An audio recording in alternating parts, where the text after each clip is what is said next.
Three, four, five, and 10. Okay, hello, internet world. This is Norma Joe back again, laying on the floor. It sucks because my makeup and wig actually look pretty good tonight, but you can't tell because of the shitty video quality. That's okay because it'll help it upload faster. Um, where was I? Okay, he and his two cronies laugh all loud and ratchetly at that. Meanwhile, in other parts of the Cadbury Manor, Carl and Kyoko, man, the cat is rubbing my computer all around. Did you hear that? That was her. Come here, baby. Come to this side of the camera. She's just rubbing away. If only you could see. Come here, baby. Come here, little one. Oh, the other cat's coming. Come here, baby.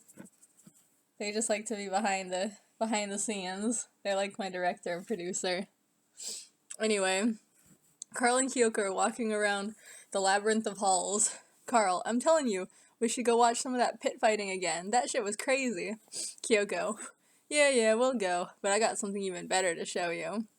They turn a corner and see those two twins from The Shining standing there.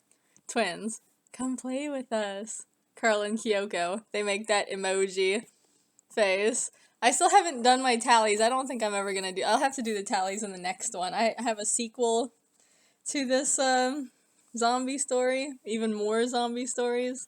Come here, girl. You're annoying me with that. You make people seasick. They blink a couple times and the girls go away.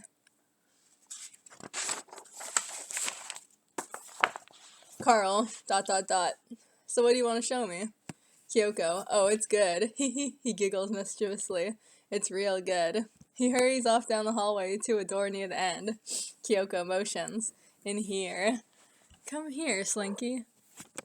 Why don't you come in front of the camera? Carl hurries over to the door, which has a pink paper heart and some stars made out of construction paper decorating it. You know, some shit that looks like it was made by a third grader. Carl tries the door. It's locked. Kyoko unlocks the door with a credit card. No, it's not. They creep into the bedroom. Every damn thing is pink, and it's pretty much all around the stereotypical little girl room. Frilly pillows, Disney princess sheets on the bed, stuffed horses, death metal posters on the wall, you know, the usual. Carl, whoa, looks like my mom's lingerie drawer, if the drawer was its own room. Kyoko, already digging in the dresser. Yeah, but look at this, though. He pulls out one of those growing up girl books from the dresser drawer and waves it temptingly. Carl, what's that? The two boys go and park their asses down on the bed as if they own the fucking place. They start flipping through the book. Their eyes get like... Carl, holy shit! Is that a Kyoko? You bet your ass it is. Carl, oh my god. They turn another page. Carl, oh my fucking god. Kyoko, Jesus, look at all that. Carl, man, my dad would kill me if he knew I was looking at this. Shit. Kyoko, yeah, crazy, isn't it? They turn another page. Carl, is this what being an adult is like?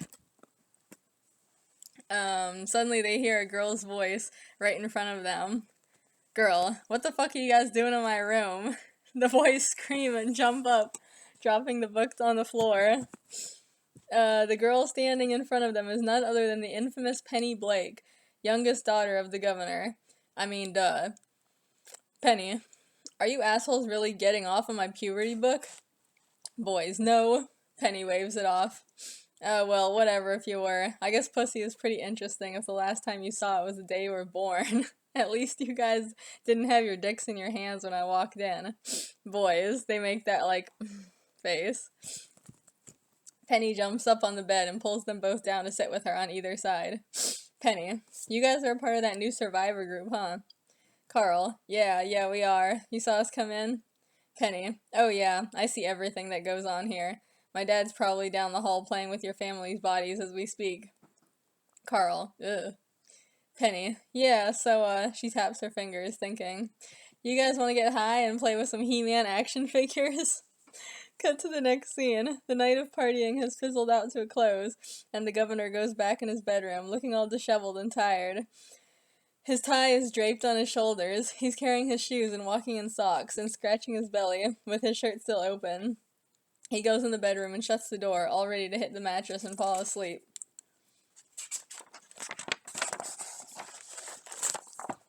He tosses his shoes and tie on the floor carelessly and lays across the bed.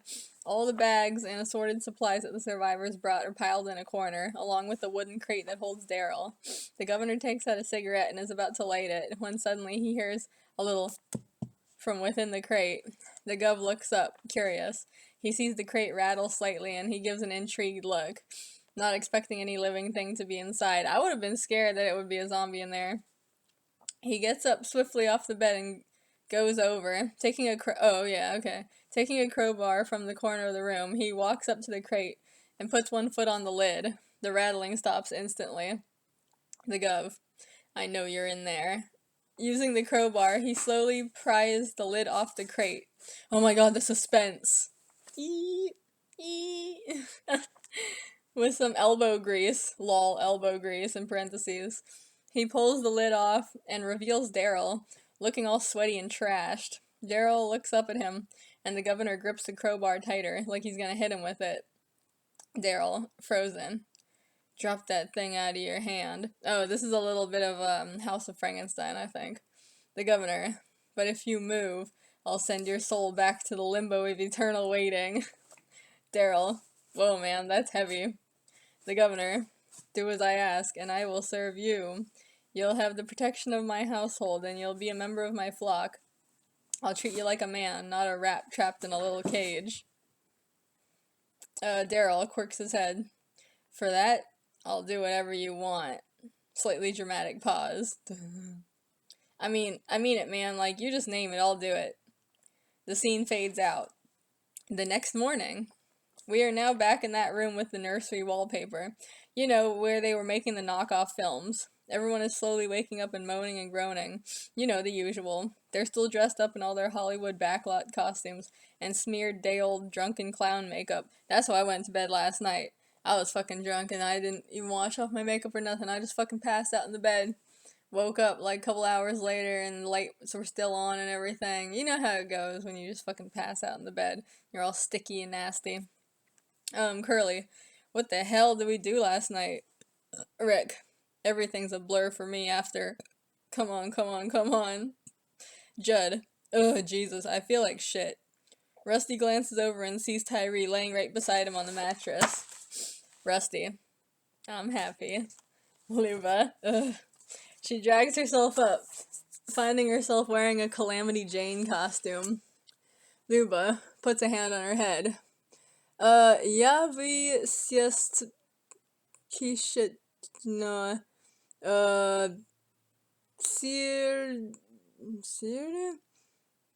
крысы, если она закончится, бол в мою голове. The only thing I understood was the last two words is my head. I think it's a pain in my head or something like that. I want to figure out what this is. Where's my fucking phone?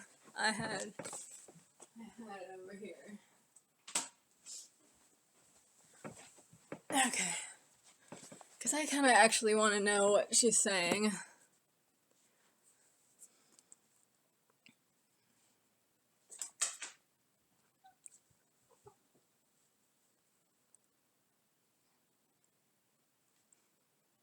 All the letters of Google are wearing masks. The fuck is that? Translate. Alright, Russian. There it is. Russian to English. Okay, let's see. Yeah, we know what that is. B. Oops. It's hard to do this one.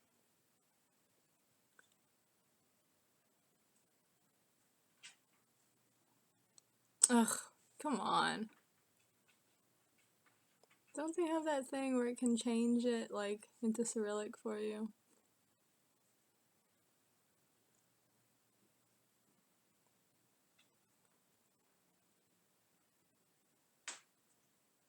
Okay.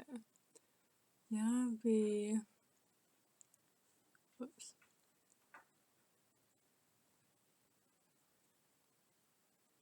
Yes.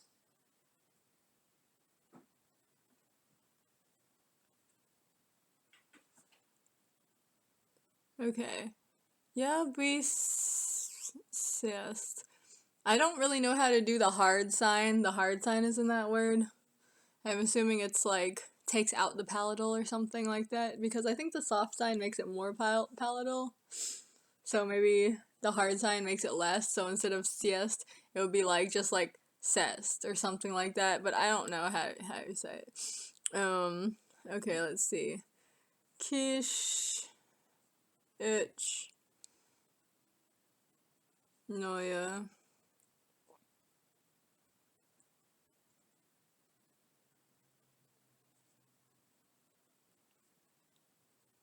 Okay, I would eat the intestines of okay.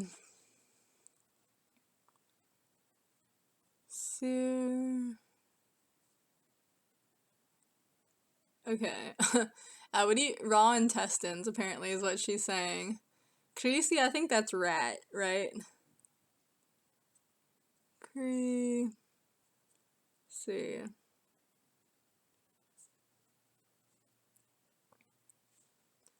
Okay, I think I know what it says. I would eat, it's apparently it says, I would eat raw rat intestines, yesly, if, it would make my headache go away, basically. I think that's what she's saying. Tyrone. Damn, baby, I feel that. Meanwhile, Pretty Boy, dressed in a glamorous and glittery firefighter costume, finds a radio in the corner of the room and turns it on. JJ on the radio. Well, well, good morning, ladies and gentlemen, friends and friends of friends. It's been a long, dark, blackout night, but the dawn's finally come through. For me and for you, y'all. Who's better than JJ's fans? I got the radio signal back up and running, and it looks like it's gonna be a beautiful day. I'm talking beautiful, babies. Yes, this is your pal JJ Wilson, the last survivor of KZMB radio. It's funny because earlier it was like KXYZ, I think, but it is kind of like a fantasy, so you know. Like he's kind of like living in a dream-like world, like because he has like the Greek chorus role, so it's kind of like, is he even there, you know, shit like that. I'm not going anywhere, and neither are these tunes, so let's get it spinning. I don't know if I'm doing JJ's voice justice, but you know, music. I can see clearly now, the rain is gone. Meanwhile, Rusty is touching all coquettishly on Tyree's chest as they lay there on the mattress. Tyree just lays there hella uncomfortably with his arm over his face, but is too hungover to get out of bed. Cut to Penny's bedroom. She's already awake and ready to start the day, while the two boys are sleeping all passed out at the foot of the bed. Penny whispering, "Hey you." She shakes Carl lightly. "Wake up." Carl. He slowly wakes up. "Mom?" Penny. "Close enough." Laugh darkly, it says. She tugs on his shirt. "Come on, let's go explore. The morning is the best time." Carl puts on his hat, getting out of bed. "Is it morning? There's no windows in this room." Penny. "That's because it's underground.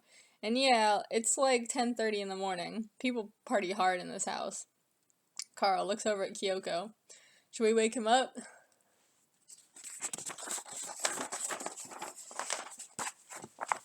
Penny. "No."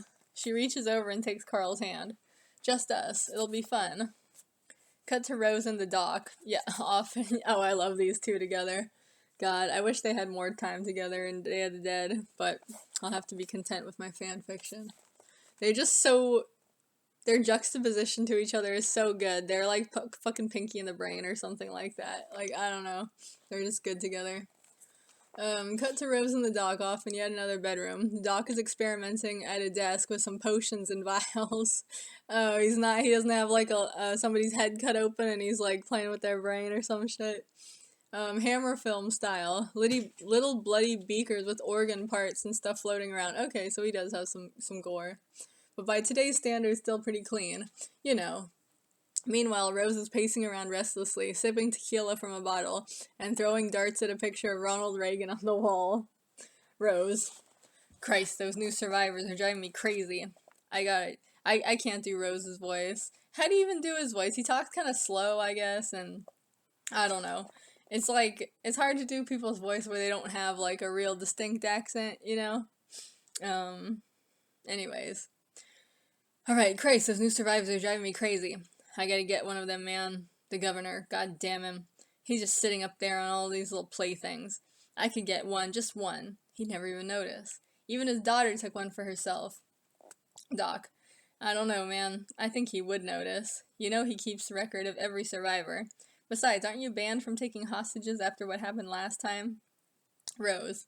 Hey, that was not my fault. You hear me? That was an accident. The little motherfucker just wouldn't stop screaming. If she could shut the hell up for 2 seconds, it wouldn't have happened. Is that a little mice and men or something? Doc, well, regardless. Rose. I gotta have one, man. He's teasing us with them. Just waving them in front of us like meat in front of a hungry dog. Doc. If you'd take the pills I made for you, then maybe you wouldn't be so antsy all the time. Rose grabs the doc violently and shoves him to the wall with his pistol out and pressed to the doc's ear and everything. Yeah. Rose, you say one more word about drugging me up, Frankenstein, and I'll personally paint this wall with your face, you hear me? While that's going on, the camera pans upwards into the ceiling vent, where Carl and Penny are crawling around. I like the idea that Carl and Penny are just watching all the adults, like, from afar. Carl, watching the action below. So much drama goes on in this place. Penny, tell me about it. You ain't even seen it yet. She motions to him. Let's keep going. They crawl further along in the vent system. Penny looks down as they pass over a hallway, and she spots a gray cat creeping. Try saying that 5 times fast. Gray cat creeping. Gray cat creeping. Yeah, it's hard. With the little jingle of a bell on its collar. Penny, that's my cat there. She's probably hunting something. Carl, does she ever catch anything? Penny, not usually. That bell she wears is a pretty good warning to them. Carl, oh I see. He hears the echo of a voice then, from down the vent tunnels. Carl, what was that? Penny, I don't know. But we can find out. She heads off in that direction. It sounded like it came from the pit. Carl, the pit? I've been there. Penny, how? Carl, I was in these vents and just wound up there. It was crazy. I've never seen anyone do that. I mean, like, Penny, like, kill for sport. Carl, well, sure, birds and squirrels and stuff, not people. Penny pauses, gets somber. Zombies aren't people. Carl, huh? Penny, I mean, at least, that's how people here see it. I doubt it's different anywhere else. Zombies are just a threat, and they're there to be killed. They're used for some kind of entertainment, at least. You have a lot to learn about this place. They come to a part in the vents that goes straight down, and they crawl down, down, down. They find themselves, at last, in the vents above the basement quarters, which is basically a little in-law apartment, deep underground, where the gladiators hang out and live. The camera pans away from Carl and Penny into the apartment. Andrea, Michonne, and the goth chick are all chilling in the kitchen. Andrea's just cooking some eggs on the stove, and all 3 of them are drinking beer. Everyone's drinking all the time. What a world. Andrea, damn, Michonne, you had 'em rolling last night, dude. They love that Skull Crush shit. Michonne, yeah. She picks her teeth with a toothpick. It's getting kinda old for me, to be honest, but these dumbass Cadburians turn up for anything. Goth chick, well, 9 times out of 10, they're so fucked up anyway, they don't even know what's going on. I bet we could pull a reverse Oprah on them, and pull random bitches from the audience to roll with the biters, and they still be all like, yeehaw! All the women laugh. Andrea, true that. Michonne, hey, Gothichka, why don't you do some Hollywood shit in the ring tonight? I can't remember the last time you were center stage. You're always on the sides. Andrea, hey, yeah, you should. Gothichka. I couldn't. Andrea and Michonne, come on. Gothichka, I ain't got all that swag like you guys. Michonne rolls her eyes. Girl, bye. Andrea puts the plate of eggs on the table and they all start eating. Okay.